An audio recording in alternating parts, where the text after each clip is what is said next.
সবার মমতা বন্দ্যোপাধ্যায় ইতিমধ্যেই সাম্প্রতিক কিছু বিষয় নিয়ে আজকে তার বক্তব্য জানিয়ে দিয়েছেন। নতুন করে আমরা কোনো বক্তব্য জানাচ্ছি না।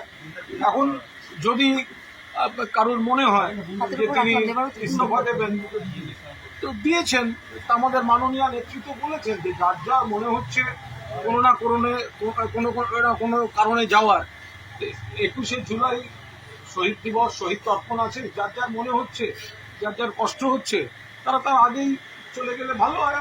আমরা আমাদের মতো করে, আমাদের কর্মীরা রয়েছেন, সমর্থকরা রয়েছেন, সৈনিকরা রয়েছেন, বাংলার মানুষ রয়েছেন, সকলকে নিয়ে আবার পথ চলা হবে। এবার ব্যক্তিগতভাবে যদি কারোর মনে হয়, আমরা যেটুকু জানি তিনি নিশ্চিতভাবে হয়তো তিনি আগ্রহী ছিলেন একটা সময়, কোনো না কোনো চাপ আছে, কোনো না কোনো চাপে তিনি কন্টিনিউ করতে পারলেন না, তার বিষয়। আমরা এখন নিজেদের গোটা বিষয়টা, সারা বাংলার মানুষ তারা মমতা বন্দ্যোপাধ্যায়ের সঙ্গে আছেন, আমরা এসব নিয়ে সংগঠন এবং আনুষঙ্গিক সমস্ত কর্মসূচি নিয়ে ব্যস্ত।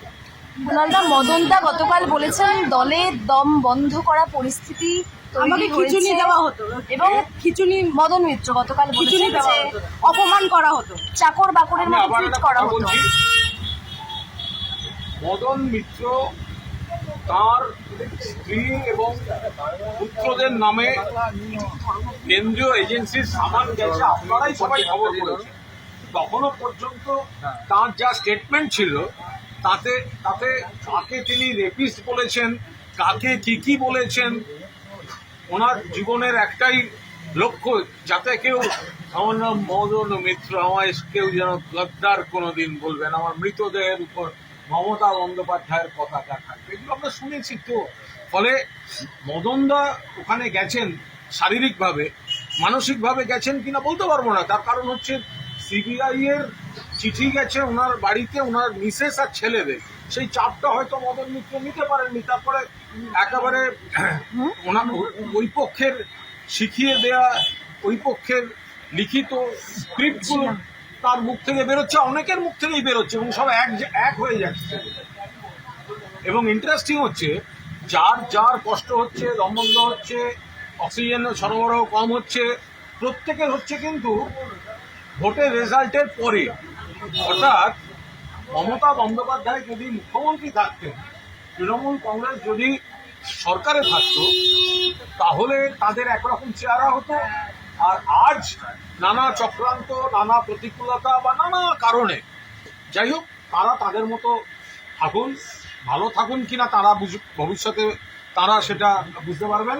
কিন্তু আমরা মাথার উপর মমতা বন্দ্যোপাধ্যায় আর সারা বাংলার মানুষ এবং তৃণমূল কংগ্রেস কর্মীরা মমতা বন্দ্যোপাধ্যায়, আমরা পরিষ্কার কথা বলি যে তৃণমূল কংগ্রেসের মমতা বন্দ্যোপাধ্যায় যারা সৈনিক বা সাধারণ বাংলার মানুষ, একটা কথা বলুন তো, মমতা বন্দ্যোপাধ্যায়ের ছবি বাদ দিয়ে, ছবি না দিয়ে যারা 21শে চলো বলে প্রচারের মিডিয়া বা সোশ্যাল মিডিয়ায় যারা ছড়াচ্ছে, কোন প্রকৃত তৃণমূল কংগ্রেস কর্মী সেটাকে বিশ্বাস করবে?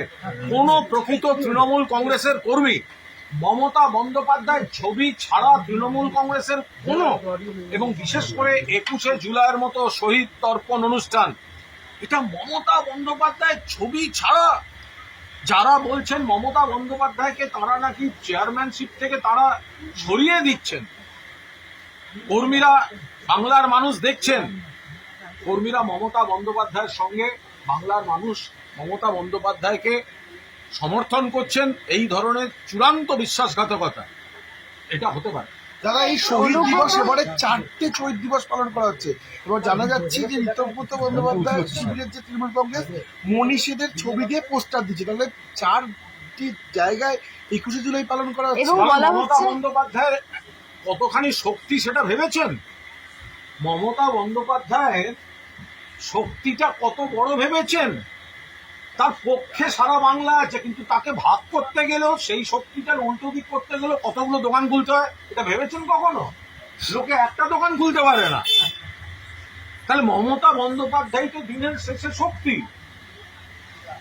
1993 সালের 21শে জুলাই no I card no vote, Mamata Bandyopadhyay এই কর্মসূচি ডেকেছিলেন। 14 জন গুলিতে নিহত, মমতা বন্দ্যোপাধ্যায়কে খুনের চেষ্টা, 100 জনের বেশি জখম, এবং তারপর থেকে প্রত্যেক বছর 21শে জুলাই মমতা বন্দ্যোপাধ্যায়ের আন্দোলনে সৈনিকরা এটা পালন করে আসে। কিন্তু বলা হচ্ছে 21শে জুলাইয়ের মঞ্চে বেশি সিরিয়ালের অভিনেত্রীরা নাচ গান হতো। দেখুন, আপনারা দাদা, হাত নড়িও না। আপনারা করার কি আছে? অনেক কট্টর রাজনৈতিক নেতা আছেন যারা কাউন্সিলর থেকে মেয়র, মন্ত্রী থেকে সব পেয়েছেন, তো তারা যদি উল্টো দিকে নাম লেখাতে পারেন সেটা ব্যাকফায়ার হচ্ছে না। ব্যাকফায়ার করলে শুধু সেলিব্রিটির ক্ষেত্রে। শুনুন, 1998 সালে তৃণমূলের ইতিহাসের প্রথম নির্বাচন থেকে মানুষ জানেন যে তৃণমূল কংগ্রেস একটা ইনহেরেন্ট কোয়ালিশন। মমতা বন্দ্যোপাধ্যায়ের এটা নীতি এবং বিশ্বাস যে রাজনৈতিক কর্মীরা তারা তো 100 বার থাকবেন, কিন্তু তৃণমূল কংগ্রেসকে প্রতিনিধিত্ব করবেন সমাজের সব পেশার, সব শাখার মানুষ। যেমন সব ধর্মের মানুষ থাকবেন, বিভিন্ন জাতি, ধর্ম, বর্ণ নির্বিশেষে থাকবেন, তেমনি পেশার মানুষ থাকবেন।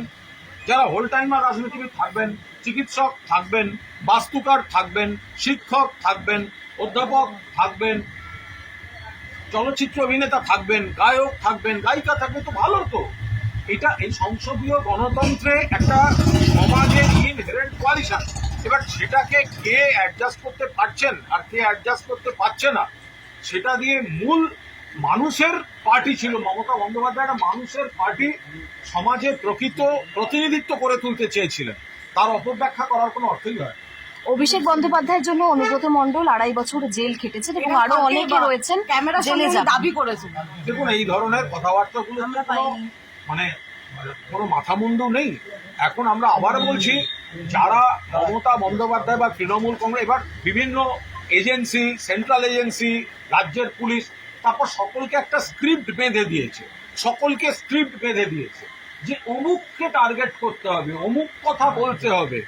যদি একটাই দোষ, বুঝলেন, মমতা বন্দ্যোপাধ্যায়ের নামে ভদ্রমহিলা, ওনার একটাই দোষ, উনি আর আজকে মুখ্যমন্ত্রী নেই। তাই জন্য এই সমস্ত নোকদাঁতগুলো দেখতে হচ্ছে, এই সমস্ত ডায়লগ শুনতে হচ্ছে।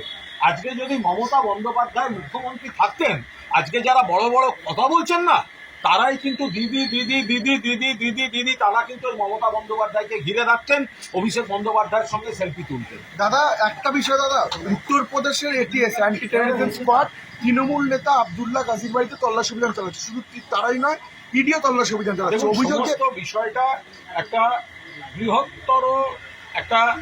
বৃহত্তর ষড়যন্ত্রের একটা রূপরেখা। এটা নিয়ে আমরা বারবার আশঙ্কা প্রকাশ করেছি। কোন কেস, কি ব্যাপার আমরা ডিটেল জানি না, ফলে কেসের মেরিট টু মেরিট কোনো রিয়াকশন দেওয়া আমাদের পক্ষে সম্ভব না।